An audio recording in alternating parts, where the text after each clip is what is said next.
Hello everyone, welcome back. Last class में हमने 25 questions तक कर लिए थे कंप्लीट। इसके 2025 का जो पेपर हम कर रहे हैं केमिस्ट्री का, क्लास 12 का, हरियाणा बोर्ड का ये पेपर है। सेक्शन सी हम आज करेंगे। तो उसमें जो फर्स्ट क्वेश्चन दिया हुआ है सेक्शन सी में, what is Raoult's law. I think ये लॉ आप सभी को आता है, बट स्टिल हम करेंगे इसको। राउल्ट्स लॉ क्या कहता है कि partial vapor pressure of each component in a liquid is directly proportional to its mole fraction। कि एक हमारे पास सॉल्यूशन है जिसके अंदर हमने दो कंपोनेंट लिए हुए हैं, ए और बी, दो कंपोनेंट ले लिए। राउल्ट्स लॉ कहता है कि इसका जो पार्शियल वेपर प्रेशर है वो डायरेक्टली प्रोपोर्शनल होगा इसी की मोल फ्रैक्शन के, और बी का जो पार्शियल वेपर प्रेशर है वो डायरेक्टली प्रोपोर्शनल होगा उसकी मोल फ्रैक्शन के। और जैसे ही प्रोपोर्शनैलिटी साइन हटाओगे तो यहाँ पे प्रेशर आ जाएगा इन प्योर स्टेट। एक्स ए तो वही का वही, अब कांस्टेंट हम लिखते हैं, यहाँ कांस्टेंट आएगा पी ए नोट। नोट क्या क्या डिनोट करता है यहाँ पे काइनेटिक्स में, तो वो ऑर्डर डिनोट करता है। यहाँ पे पी ए नोट क्या है, प्योर स्टेट को डिनोट करता है। ऐसे ही सेम पीबी क्या जाएगा, PB is equals to X B PB nought. ये एक्स ए का और ये एक्स बी का। पार्शियल वेपर प्रेशर हर कंपोनेंट का डायरेक्टली प्रोपोर्शनल होगा उसकी मोल फ्रैक्शन के। ये कहता है राउल्ट्स लॉ। और मोल फ्रैक्शन एक्स जो है हमारे पास, मोल फ्रैक्शन का फॉर्मूला क्या होता है हमारे पास, एक्स। एक्स होती है नंबर ऑफ मोल्स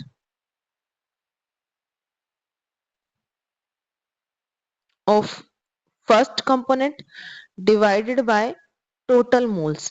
मतलब एक कंपोनेंट जो हमें जिसकी मोल फ्रैक्शन निकालनी है, जैसे मान लो एक्स ए निकालना है हमें, तो ए के जितने मोल्स हैं सॉल्यूशन में उसको डिवाइड करोगे टोटल मोल्स जितने सॉल्यूशन में प्रेजेंट है।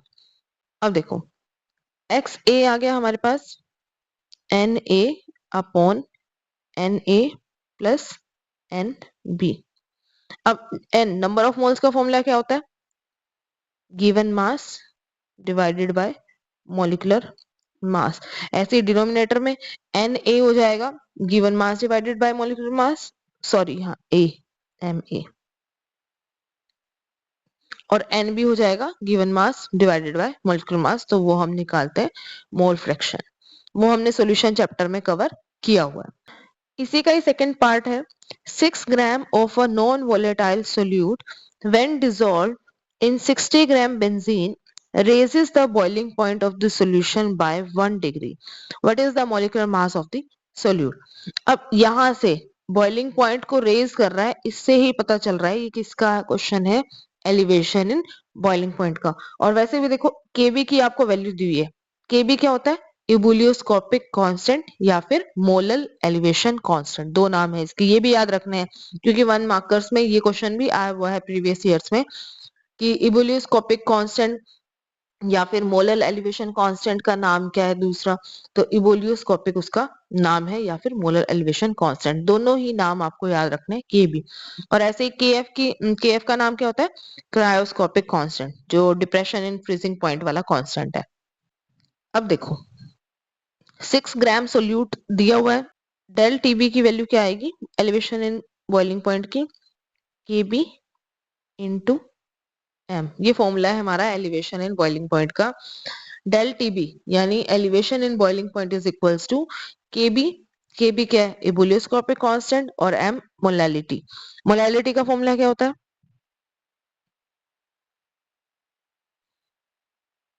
नंबर ऑफ मोल्स किसके, सोल्यूट के, डिवाइडेड बाय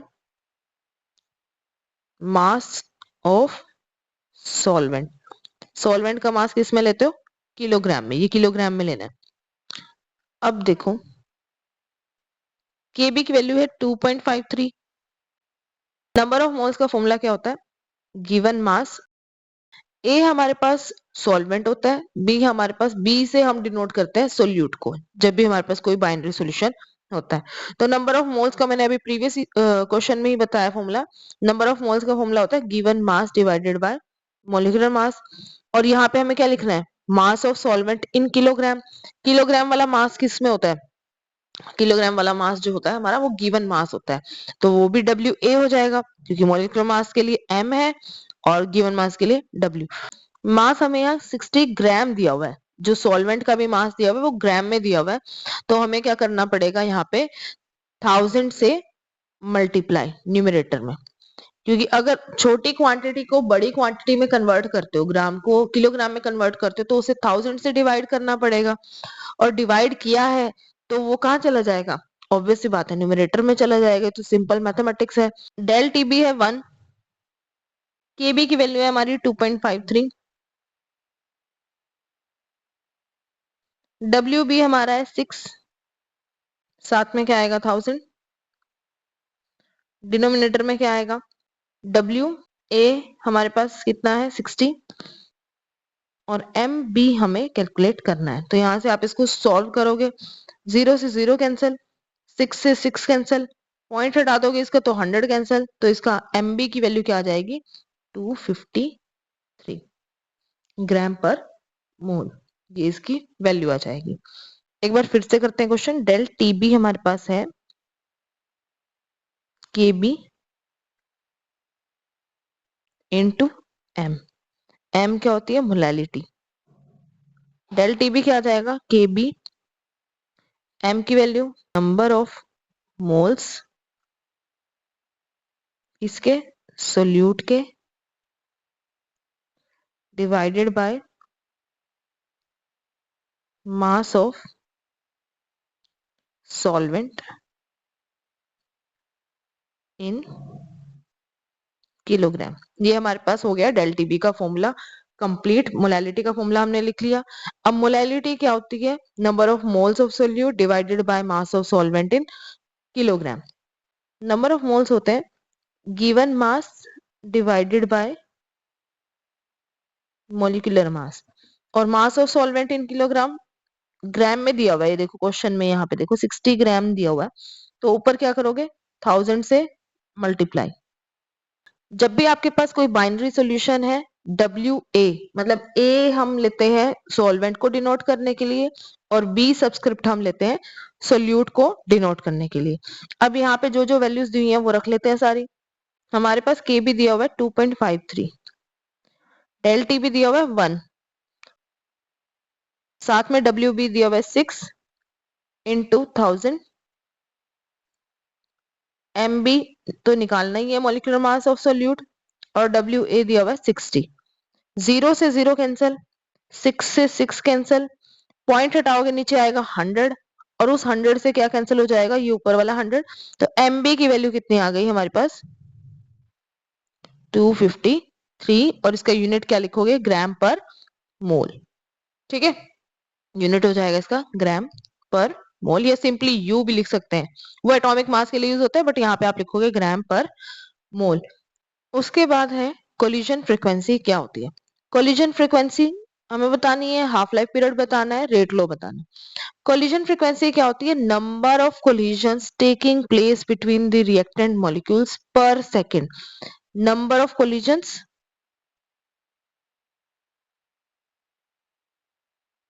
पर सेकेंड, उसको हम बोलते हैं collision frequency.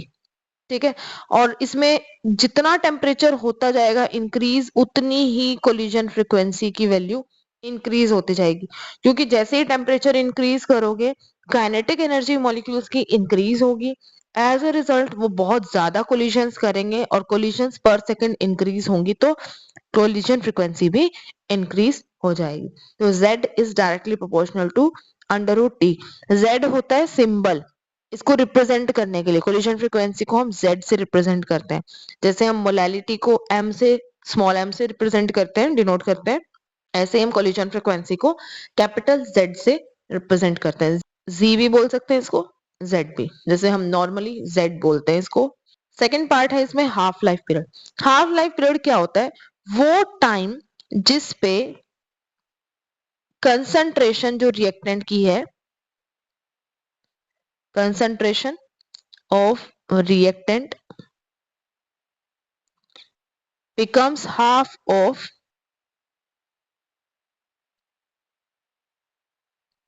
Initial value, starting value की अगर हाफ हो जाए कंसंट्रेशन हमारे पास रिएक्टेंट की, उसको हम क्या बोलते हैं, half life period. The time eight which concentration of reactant becomes half of its initial value, उसको हम बोलते हैं हाफ लाइफ पीरियड। अब हाफ लाइफ पीरियड के फॉर्मूले आपको दो ही ऑर्डर के लिए याद करने हैं, एक तो फर्स्ट ऑर्डर का और एक जीरो ऑर्डर का। अब देखो टी हाफ जो हमारे पास फर्स्ट ऑर्डर के लिए होता है वो होता है 0.693 डिवाइड बाय के। ये याद रखना है कि हाफ लाइफ जो होती है फर्स्ट ऑर्डर रिएक्शन की वो इंडिपेंडेंट होती है कंसंट्रेशन ऑफ रिएक्टेंट के। टी हाफ 0.693 डिवाइड बाय के यहाँ पे होता है रेट कांस्टेंट। और ऐसे ही जीरो ऑर्डर की जो टी हाफ की वैल्यू होती है वो होती है A naught by 2k। A naught is initial concentration of reactant और K rate constant।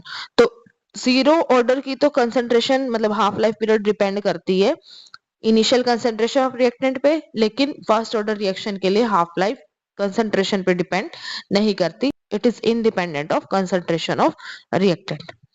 Third part is rate law. Rate law को डिफाइन करना है। रेट लो क्या होता है, रेट लो कहता है कि रेट ऑफ अ रिएक्शन, जैसे हमारे पास एक रिएक्शन दिया हुआ है A plus B gives product, ये कोई रिएक्शन है जनरल। तो ये कहता है कि rate of a reaction is directly proportional to, यहाँ पे स्टोइकोमेट्रिक कोएफिशिएंट भी लिख लो कि मान लो A के A मोल्स यूज हुए, B के B मोल्स यूज हुए, तो rate of a reaction is directly proportional to concentration of reactants raise to some power M and N। कुछ पावर है इनकी। अब पावर हमें क्या बताती है, मैंने बताया था पावर हमें बताती है ऑर्डर ऑफ रिएक्शन कि ये कितना इस पे डिपेंड कर रहा है और कितना इस पे डिपेंड कर रहा है। रेज टू पावर m और n कर दिया हमने, और ये कहता है कि ये m और n इक्वल हो भी सकते हैं और नहीं भी हो सकते, किसके, a और b के। m की वैल्यू a के इक्वल हो सकती है और n की वैल्यू b के इक्वल हो सकती है, नहीं भी हो सकती है। ये डिपेंड करता है हमारा रिएक्शन कैसा है। अगर तो होगा हमारा एलिमेंट्री रिएक्शन, एक स्टेप में कोई रिएक्शन हो गया, तो एक स्टेप में जो रिएक्शन हुआ है तो जितने मोल्स इसके यहाँ यूज हुए वही यहाँ ऑर्डर आ जाएगा, जितने मोल्स इसके बी के यहाँ यूज हुए वही इसका यहाँ पे ऑर्डर आ जाएगा। लेकिन अगर हमारा रिएक्शन है complex reaction, more than one step में अगर वो रिएक्शन हो रहा है, तो जो कंसंट्रेशन है, अब हमें नहीं पता रेट डिटरमाइनिंग स्टेप में ए यूज हुआ है या बी यूज हुआ है या ए के कितने मोल्स यूज हुए हैं, तो हम वहां से इसको ऑर्डर को ऐसे डायरेक्ट नहीं निकाल सकते। तो हमारे पास m और n मे और may not be equal to a और b, ये होता है हमारा रेट लो। उसके बाद 28th क्वेश्चन है, explain CuNH363 positive is an inner orbital complex whereas NiNH362 positive is an outer orbital complex. मैं इसका यहाँ पे रफ आइडिया दे रही हूँ क्योंकि मुझे इसे पेन पेपर पे सॉल्व करके आपको दिखाना पड़ेगा कंप्लीट, तो यहाँ पे पॉसिबल नहीं होगा कंप्लीट सॉल्यूशन इसका, तो मैं इसका रफ आइडिया बता रही हूँ। इसका कंप्लीट सॉल्यूशन में नेक्स्ट पार्ट में अपलोड कर दूंगी। तो इनर ऑर्बिटल कॉम्प्लेक्स, अब यहाँ पे जो ट्रांजिशन मेटल्स हम यूज कर रहे हैं वो 3D सीरीज की यूज कर रहे हैं। तो एक तो 3D ऑर्बिटल है इनके पास और एक 4D ऑर्बिटल है, बीच में आएगा इस तरह से 3D 4s 4p और 4d, हम ये चारों ऑर्बिटल बनाते हैं। d में तो 5 बनते हैं, s में एक ऑर्बिटल बनाओगे, p में 3 बनाओगे और फिर d में फिर दोबारा 5। अगर किसी कॉम्प्लेक्स में हमारे पास अंदर वाला d ऑर्बिटल, ये 3D ऑर्बिटल यूज हो रहा है, 3D सीरीज की मैं बात कर रही हूँ, तो वो इनर ऑर्बिटल कॉम्प्लेक्स हो जाएगा। और अगर 4D सीरीज मतलब 4D ऑर्बिटल वहां पे यूज हो रहा है हाइब्रिडाइजेशन में, तो वो आउटर ऑर्बिटल कॉम्प्लेक्स हो जाएगा। और इनर या आउटर ऑर्बिटल यूज होगा या नहीं वो डिसाइड कौन करता है, मेटल के साथ जो लिगेंड अटैच है वो डिसाइड करेगा कि ये इनर ऑर्बिटल कॉम्प्लेक्स बनेगा या नहीं। स्ट्रॉन्ग फील्ड वीक फील्ड का केस है यहाँ पे। उसके बाद करते हैं हम केस स्टडी के क्वेश्चन। देखो केस स्टडी जब भी आपके पास आएगी, आपको पहले इस पूरे पैराग्राफ को पढ़ना स्टार्ट नहीं करना है, कई बार बहुत लेंथी वन कंप्लीट पेज की केस स्टडी दी होती है, तो बच्चे क्या करते हैं कि पहले उस पूरे पैराग्राफ को रीड करना स्टार्ट करेंगे, फिर क्वेश्चंस पे जंप करेंगे। सीधा इसका सॉल्व करने का एक बेटर तरीका है, पहले तो क्वेश्चंस को देखो, केस स्टडी को बाद में देखो, क्वेश्चंस को पहले देखो, क्योंकि हमारे पास questions maximum time 80% of the times हमें क्वेश्चंस ऐसे दिए होते हैं जिनका कोई रेलेवेंस ही नहीं होता, मतलब जिनके आंसर्स हमें केस स्टडी से नहीं मिलते उस पैराग्राफ से। बच्चे केस स्टडी को कॉम्प्रिहेंशन पैसेज की तरह सोच के पढ़ना स्टार्ट कर देते हैं कि इसके अंदर इसके आंसर मिलेंगे। हाँ, कई बार मिल जाते हैं आंसर, जैसे कोई डेफिनेशन मिल जाती है, लेकिन क्वेश्चंस के आंसर्स आपको तभी आएंगे जब आपके कंसेप्ट्स क्लियर होंगे। तो अब इसको हम बाद में स्टडी करेंगे, पहले हम क्या करेंगे, क्वेश्चंस को देखेंगे, क्वेश्चंस में क्या कह रहे हैं। इन बिटवीन के जो क्वेश्चंस अभी रह गए हैं केस स्टडी से ऊपर, हमारे पास 3-4 क्वेश्चंस हैं, वो मैं पेन पेपर पे सॉल्व करके ही आपको सॉल्यूशन दे पाऊंगी, क्योंकि यहाँ पर वो पॉसिबल नहीं है कि मैं इस व्हाइट बोर्ड पे वो कंप्लीट करा सकूं। तो ये अब नेक्स्ट क्वेश्चन, इसका केस स्टडी का क्वेश्चन नंबर 1 देखो क्या दिया हुआ है। Which compound in the following pair will react faster in SN1 reaction with OH negative। देखो यहाँ पे केस स्टडी को पढ़ के ये आंसर शायद मिलता या नहीं मिलता, लेकिन इसका डायरेक्ट आंसर आपको पता होना चाहिए कि SN1 में रिएक्टिविटी ऑर्डर होता है हमारा tertiary, then secondary, then primary. क्योंकि SN1 रिएक्शन क्या होता है, हमारा 2 स्टेप रिएक्शन होता है, और उसमें क्या बनता है, कार्बोकेटायन बनता है, और कार्बोकेटायन का स्टेबिलिटी ऑर्डर क्या होता है, टर्शरी, फिर उससे कम स्टेबल सेकेंडरी, फिर उससे कम स्टेबल प्राइमरी। तो जितना ज्यादा स्टेबल हमारा कार्बोकेटायन इंटरमीडिएट होगा, उतना ही वो स्टेप 2 में जाके फास्टली रिएक्ट करेगा। कोई चीज स्टेबल ही नहीं है तो वो नेक्स्ट स्टेप में पार्टिसिपेट कैसे करेगी? कोई रिएक्टेंट अगर वो स्टेबल ही नहीं है कोई मॉलिक्यूल, तो वो नेक्स्ट स्टेप में पार्टिसिपेट ही नहीं कर सकता। तो हमारे पास कार्बोकेटायन बनता है फर्स्ट स्टेप में, जो कि क्या होता है, जिसका stability order tertiary, secondary, primary होता है, डिक्रीजिंग ऑर्डर। तो जब वो टर्शरी कार्बोकेटायन स्टेबल है, तभी वो जाके क्या कर पाएगा, नेक्स्ट स्टेप में इस मॉलिक्यूल के साथ, OH नेगेटिव के साथ रिएक्ट कर पाएगा। अब टर्शरी की पहचान क्या है? देखो, कईयों को तो ऐसे याद रहता है कि जो टर्शरी है उसमें जिस कार्बन से ग्रुप जुड़ा हुआ है उसके पास एक भी हाइड्रोजन नहीं होते। सेकेंडरी में इसके पास एक हाइड्रोजन होगी, और प्राइमरी में इसके पास एटलीस्ट 2 हाइड्रोजन होंगी। कईयों को ये तरीका बहुत मुश्किल लगता है, तो आप ऐसे याद रखो कि टर्शरी में हमारे पास 3 कार्बन चेन अगर अटैच है हमारे पास सेंट्रल मॉलिक्यूल से, सेंट्रल कार्बन एटम से, ये जिस कार्बन से ग्रुप जुड़ा हुआ है वो हमारी टर्शरी, जिसके पास 2 कार्बन चेन जुड़ी हुई है वो सेकेंडरी, और जिसके पास एक कार्बन चेन है वो कौन सी है, प्राइमरी। तो आप इस तरीके से भी याद रख सकते हो कि number of carbon chains attached with the carbon having functional group. 3 carbon chain है तो टर्शरी, 2 कार्बन चेन है तो सेकेंडरी, एक कार्बन चेन अटैच है तो प्राइमरी। अब SN1 में रिएक्टिविटी ऑर्डर मैंने क्या बताया, SN1 में रिएक्टिविटी ऑर्डर हमारा tertiary, then secondary, then primary. अब ये क्लियर दिख रहा है, ये टर्शरी है और ये कौन सा है, प्राइमरी। तो कौन रिएक्ट करेगा फास्टर, CH3 थ्राइस CCl, ये हमारे पास हो गया इसकी फास्टर रिएक्टिविटी। नेक्स्ट क्वेश्चन क्या दिया है, what is chirality and out of the following pair which compound is chiral. Chiral क्या होता है, कायरल वो होता है जिसमें कार्बन के साथ 4 ग्रुप जो अटैच हो वो क्या हो, बिल्कुल डिफरेंट अटैच हो, ABCD। मैं जनरल लिख रही हूँ कि 4 अगर डिफरेंट ग्रुप हमारे पास कार्बन के साथ अटैच हो किसी मॉलिक्यूल में, तो वो कायरल कार्बन होगा, और वो मॉलिक्यूल हमारा क्या हो जाएगा, कायरल मॉलिक्यूल। अब देखो, मॉलिक्यूल नंबर जो फर्स्ट और सेकंड दिया हुआ है उसमें देखो, इस कार्बन पे जिसपे हेलोजन अटैच है उसके पास ऑलरेडी 2 हाइड्रोजन अटैच्ड है, ऐसे दिया हुआ है HHBr, और इधर कार्बन चेन। अब 2 ग्रुप बिल्कुल सेम हो गए हाइड्रोजन एटम, क्या ये कायरल है, नहीं, ये कायरल नहीं है। दूसरे वाले में देख लेते हैं जहां हेटेरोएटम अटैच है, कार्बन के साथ जहां पे ब्रोमीन जुड़ा हुआ है, ब्रोमीन जुड़ा हुआ है यहाँ पे, एक इसके साथ हाइड्रोजन है, एक तरफ इथाइल ग्रुप है CH2CH3, और एक तरफ मिथाइल ग्रुप है CH3। तो इसके पास चारों ही ग्रुप्स क्या हो गए, डिफरेंट हो गए, तो ये हमारा हो गया कायरल। तो फर्स्ट मॉलिक्यूल इसमें कायरल है और सेकंड मॉलिक्यूल अकायरल, अकायरल का मतलब जो कि कायरल नहीं है, जिसके पास कायरल सेंटर नहीं है। Right the equations for the preparation of iodobutane from 1 butanol and 1 chlorobutanol. 1 butanol और 1 क्लोरोब्यूटेनॉल, इनसे प्रिपेयर करना है हमें आयोडोब्यूटेन। 1 आयोडोब्यूटेन प्राइमरी ही फॉर्म करना है, तो इसके लिए इक्वेशंस लिखनी है। अब देखो इसमें क्या करोगे, जैसे हमारे पास ब्यूटेनॉल है, ब्यूटेनॉल 4 कार्बन वाला अल्कोहल है,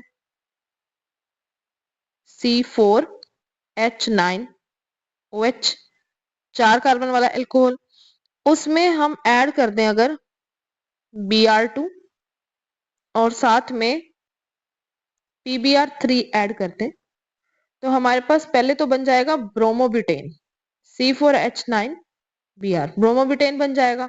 और ब्रोमोब्यूटेन में सोडियम आयोडाइड अगर हम फिंकलस्टीन रिएक्शन यहाँ पे कर दें, तो फिंकलस्टीन रिएक्शन करोगे तो हमारे पास क्या बन जाएगा, आयोडोब्यूटेन। पहले तो अल्कोहल में क्या ऐड किया हमने, Br2 PbR3, तो हमारे पास ये बन जाएगा C4H9Br। जब C4H9Br मतलब ब्रोमो ब्यूटेन हमारे पास बन गया, ब्रोमीन क्या है, बेटर लिविंग ग्रुप है, वो चला जाएगा। और इसमें अगर NaI ऐड करोगे एसीटोन की प्रेजेंस में, मतलब फिंकलस्टीन रिएक्शन करोगे, तो हमारे पास क्या बन जाएगा, C4H9I। ये हो गया हमारे पास फर्स्ट पार्ट इसका। आयोडोब्यूटेन बनाना है किससे, ब्यूटेनॉल से। ब्यूटेनॉल हमने लिखा, उसमें ब्रोमिनेशन कर दी, हेलोजनेशन कर दो, हेलोजनेशन करके हमारे पास बेटर लिविंग ग्रुप बन गया। Cl भी यहाँ पे यूज कर सकते हो।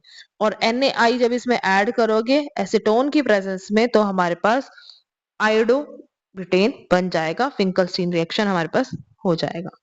जो सेकंड पार्ट है इसका, 1 क्लोरोब्यूटेन से हमें बनाना है 1 आयोडोब्यूटेन। ये तो सिंपल ही है। क्लोरोब्यूटेन हमारे पास क्या हो जाएगा, C4H9Cl।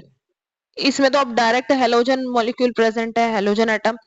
NaI ऐड करो, एसीटोन की प्रेजेंस में रिएक्शन करो, और क्लोरीन को कौन रिप्लेस कर देगा, आयोडीन, C4H9I अलग और NaCl अलग। फिंकलस्टीन रिएक्शन लगाना है यहाँ पे, तो सिंपल, ठीक है। ये हो जाएगा हमारे पास इसका सेकंड पार्ट भी कंप्लीट। अब इसके और में दिए हुए क्वेश्चन देखते हैं वो। Write the structures of the major product of each of the following reaction. Ethanol SOCl2 के साथ रिएक्शन कराना है, और एक हमारा 2 ब्रोमोब्यूटेन का रिएक्शन कराना है इथेनॉल और KOH के साथ हीट करके। अब देखो फर्स्ट रिएक्शन हमारा सिंपल क्या हो जाएगा, OH यहां से रिप्लेस हो जाएगा, CH3CH2Cl। ये तो हमारा सिंपल रिएक्शन है किसकी प्रिपरेशन के लिए, हेलो एल्केन की। SOCl2 जब ऐड करोगे OH ग्रुप यहाँ से निकल जाएगा और Cl यहाँ पे अटैच हो जाएगा। साइड प्रोडक्ट हमारे पास निकलेंगे सल्फर डाइऑक्साइड और HCl। और ये बेटर मेथड माना जाता है क्योंकि इसमें जो साइड प्रोडक्ट निकलते हैं SO2 और Cl HCl, ये गैसेस फॉर्म में होते हैं और ये एस्केप आउट कर जाते हैं रिएक्शन मिक्सचर से। तो हमारे पास सिर्फ क्या बचता है, क्लोरो एल्केन, क्लोरोइथेन यहाँ पे बचेगा। सेकंड है जो ये 2 ब्रोमोब्यूटेन है, इसका रिएक्शन करना है QH और इथेनॉल। ये ध्यान रखना है QH वाले रिएक्शन में कि यहाँ इथेनॉल गिवन है या एक्वस। अगर यहाँ एक्वस लिखा होता तब ये हो जाता सब्स्टिट्यूशन रिएक्शन। मैं बात कर रही हूँ जब यहाँ एक्वस लिखा होता तो सब्स्टिट्यूशन रिएक्शन हो जाता। सब्स्टिट्यूशन का मतलब जो ये Br है इसकी जगह बस OH आ जाता और KBr सेपरेट आउट हो जाता। लेकिन अब कंडीशन क्या है, रिएक्शन करना है इथेनॉल। इथेनॉल को वो अल्कोहल भी लिख के दे सकता है आपको। तो अल्कोहल KOH की प्रेजेंस में जब रिएक्शन कर रहे हो किसी भी हेलो एल्केन का या इथेनॉल की प्रेजेंस में कर रहे हो, तब हमारे पास जो रिएक्शन होगा that will be E2 elimination. अब ये E2 एलिमिनेशन है हमारे पास। E2 एलिमिनेशन का मतलब है, जिसको हम बीटा एलिमिनेशन भी बोलते हैं, कि हेलोजन तो जाएगा ही, जिस कार्बन से हेलोजन जुड़ा हुआ है वो अल्फा है, उसके साथ वाली कौन सी है, बीटा। एक ये बीटा और एक ये बीटा, कौन सी हाइड्रोजन जाएगी, ये वाली, डीहाइड्रो हेलोजनेशन यहाँ पे हो जाएगी। और एलिमिनेशन प्रोडक्ट हमारे सेडजेफ रूल के अकॉर्डिंग बनते हैं more substituted alkene major product. अगर यहां से रिमूवल करोगे हाइड्रोजन का तो डबल बॉन्ड इस तरफ आएगा, एक तरफ कार्बन चेन एक तरफ डबल बॉन्ड, तो वो मोर सब्स्टिट्यूटेड नहीं होएगा। तो हमें कहां से रिमूव करनी पड़ेगी हाइड्रोजन, यहां से। तो हमारा प्रोडक्ट इसमें बनेगा CH3 CH double bond CH CH3 और साथ में KBr। एल्कोहलिक और एक्वस, ये कंडीशन याद रखनी है KOH की प्रेजेंस में। अगर एक्वस होता तो सिंपल सब्स्टिट्यूशन हो जाती, और अगर है ये एल्कोहलिक है, इथेनॉल लिखा हुआ है, तो हमारे पास हो जाएगी E2 एलिमिनेशन, जिसको हम बीटा एलिमिनेशन भी बोलते हैं। और मोर सब्स्टिट्यूटेड प्रोडक्ट बनेगा अकॉर्डिंग टू सेडजेफ रूल। तो हमें उस क्वेश्चन को करने के लिए केस स्टडी की बिल्कुल भी जरूरत नहीं पड़ी, सारे क्वेश्चंस अलग से ही थे थ्योरी से ही। तो नेक्स्ट केस स्टडी भी हम अगर पढ़े ना पढ़े हमारे पास कोई फर्क नहीं पड़ेगा। पहले हम क्वेश्चंस को देख लेते हैं, क्वेश्चंस अगर नहीं समझ में आते हैं फिर हम केस स्टडी पे जंप करेंगे। वैसे तो ये बहुत छोटी दी हुई है। Carbohydrates are optically active polyhydroxy aldehyde और कीटोन्स और molecules which provide such units on hydrolysis. ये तो कार्बोहाइड्रेट्स की डेफिनेशन हो गई। They are broadly classified into 3 groups, monosaccharide, oligosaccharide और पॉलीसेकेराइड। इन 3 ग्रुप्स में इसको डिवाइड करते हैं। ग्लूकोज क्या है, मोस्ट इंपॉर्टेंट फॉर्म है एनर्जी का मैमल्स के लिए। प्रोटीन्स पॉलीमर्स हैं जिनके अंदर अल्फा अमीनो एसिड्स होती हैं, 20 डिफरेंट अमीनो एसिड्स होती हैं एसेंशियल और नॉन एसेंशियल मिला के, और दे occur in every part of the body and form the fundamental basis of structure and function of life। ये तो सिंपल सी एक बेसिक ओवरव्यू जो कहते हैं वो था हमारे पास बायोमोलिक्यूल्स का। क्वेश्चन देख लेते हैं। फर्स्ट क्वेश्चन ही हमारे पास दिया हुआ है, acetylation of glucose with acetic anhydride gives glucose pentacetate। What does this result indicate? Low, question तो बिल्कुल ही डिफरेंट है, केस स्टडी से इसका क्वेश्चन का कोई लेना देना ही नहीं है। अब ग्लूकोज का स्ट्रक्चर जिसे पता है वो इस क्वेश्चन को बिल्कुल इजीली कर लेगा।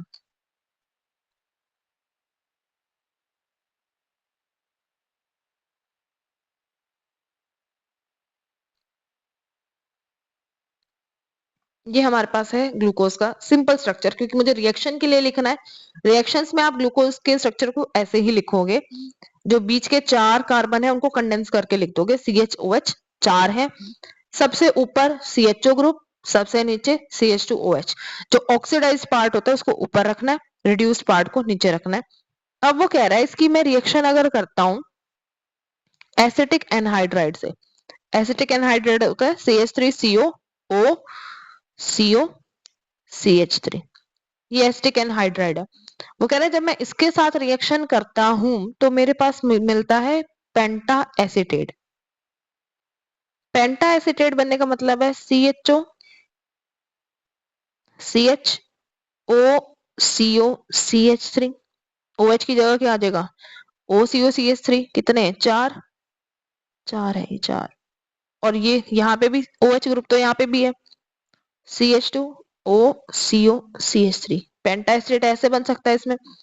ये क्या इंडिकेट कर रहा है, ये रिजल्ट इंडिकेट कर रहा है प्रेजेंस ऑफ 5 OH ग्रुप्स। ये इंडिकेट कर रहा है, पेंटा एसिटेट बनने पे ये इंडिकेशन आती है कि जो ग्लूकोज है उसके अंदर 5 OH ग्रुप फ्री प्रेजेंट होते हैं। तो ये हो गया हमारा इसका फर्स्ट क्वेश्चन। केस स्टडी से इसका कुछ भी लेना देना नहीं था। सेकेंड पार्ट दिया हुआ, right the name and the molecular formula of the products obtained from the hydrolysis of sucrose. Sucrose का फॉर्मूला क्या होता है C12H22O11। माल्टोज का भी वैसे यही होता है। ये सुक्रोज का फॉर्मूला। सुक्रोज के अंदर एंजाइम डालते हैं इन्वर्टेज, और इन्वर्टेज डालते ही यहाँ पे 1 यूनिट मिलेगा हमें ग्लूकोज का और 1 यूनिट मिलेगा फ्रक्टोज का, और दोनों का ही फॉर्मूला क्या होता है हमारे पास C6H12O6। हालांकि इसके स्ट्रक्चर में डिफरेंस होता है, इसने अभी स्ट्रक्चर नहीं पूछा है, इसने सिर्फ मॉलिक्यूलर फॉर्मूला पूछा है। तो दोनों के नीचे इनका मॉलिक्यूलर फॉर्मूला लिख देना, ग्लूकोज के नीचे भी फ्रक्टोज के नीचे भी C6H12O6। नेक्स्ट है define the following as related to the carbohydrates. Carbohydrate से रिलेटेड अब ये डेफिनेशंस है। ग्लाइकोसिडिक लिंकेज क्या होती है? ग्लाइकोसिडिक लिंकेज होती है दो मोनोसेकेराइड्स के बीच में जो लिंकेज होती है। मोनोसेकेराइड्स क्या है हमारे पास? जैसे ग्लूकोज, ग्लूकोज वगैरह है, तो इनके बीच में जो लिंकेज होती है टू फॉर्म पॉलीसेकेराइड्स, डाइसेकेराइड्स, उस लिंकेज को हम बोलते हैं ग्लाइकोसिडिक लिंकेज। इन्वर्ट शुगर, अभी मैंने सुक्रोज को हाइड्रोलाइज किया था जिससे हमारे पास बना था ग्लूकोज एंड फ्रक्टोज। एंजाइम वहां पे मैंने यूज किया था इन्वर्टेज। तो हमारे पास जो सुक्रोज और फ्रक्टोज का इक्विमोलर मिक्सचर होता है या फिर सुक्रोज जो है हमारे पास, उसको हम बोलते हैं invert sugar. Equimolar mixture of glucose and fructose, इसको हम बोल देते हैं इन्वर्ट शुगर, क्योंकि उनकी दोनों की टोटल ऑप्टिकल रोटेशन होती है वो बिल्कुल अपोजिट होती है as compare to sucrose itself. Sucrose अगर डेक्स्ट्रो रोटेटरी है तो जो उनका मिक्सचर है ग्लूकोज और फ्रक्टोज का वो लीवर रोटेटरी है। तो ये तो पूरी डीप टर्म्स चली जाएंगी। तो अभी सिर्फ आप इन्वर्ट शुगर की डेफिनेशन याद रखो। इन्वर्ट शुगर क्या होती है? Equimolar mixture of glucose and fructose. फिर उसके बाद पेप्टाइड लिंकेज। पेप्टाइड लिंकेज होती है CONH बॉन्ड, और ये किसके बीच में बनता है? हमारा अमीनो एसिड्स के बीच में। तो पेप्टाइड लिंकेज क्या है? कोवलेंट बॉन्ड है या CONH बॉन्ड है हमारा अमीनो एसिड्स के बीच में, ताकि वो प्रोटीन की फॉर्मेशन कर सके। Peptide linkage is the bond formed between two amino acids after the removal of water molecule. अब जैसे देखो NH2 CH2 COH, NH2 CH2 COH, ये मैंने दो अमीनो एसिड लिखी, ये भी ग्लाइसीन है और ये भी ग्लाइसीन है। अब इन दोनों को जब मैं कंडेंस करूंगी, इसका जो OH है पहली अमीनो एसिड का OH और दूसरे का हाइड्रोजन जब आपस में जुड़ जाएंगे, यहां से अलग हो जाएंगे, तो ये बचेगा N के साथ H, और इधर की carbon chain as it is और इधर की कार्बन चेन भी एज इट इज। तो दो अमीनो एसिड जब आपस में जुड़ती हैं after the removal of water molecule, तो जो CONH बॉन्ड बनता है उसी को हम बोलते हैं पेप्टाइड बॉन्ड। आज के लिए हम ये वाला लास्ट क्वेश्चन करेंगे।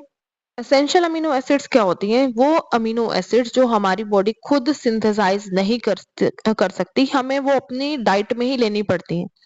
हमारी बॉडी में 20 अमीनो एसिड्स रिक्वायर होती हैं कंप्लीट, जिसमें से 11 तो नॉन इसेंशियल है, हमारी बॉडी खुद सिंथेसाइज कर लेती है। 9 ऐसी अमीनो एसिड्स हैं जो हमारी बॉडी नहीं बना पाएगी, हमें वो उनको डाइट के थ्रू ही लेना पड़ेगा। यहाँ पे 2-3 एग्जांपल दे सकते हो, लाइसीन और हिस्टिडीन,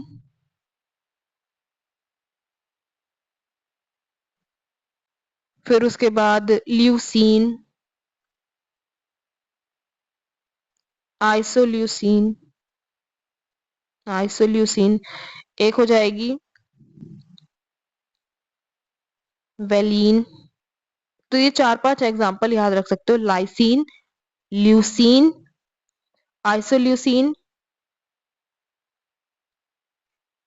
हिस्टिडीन, वेलिन, ये हमारी हो गई एसेंशियल अमीनो एसिड्स।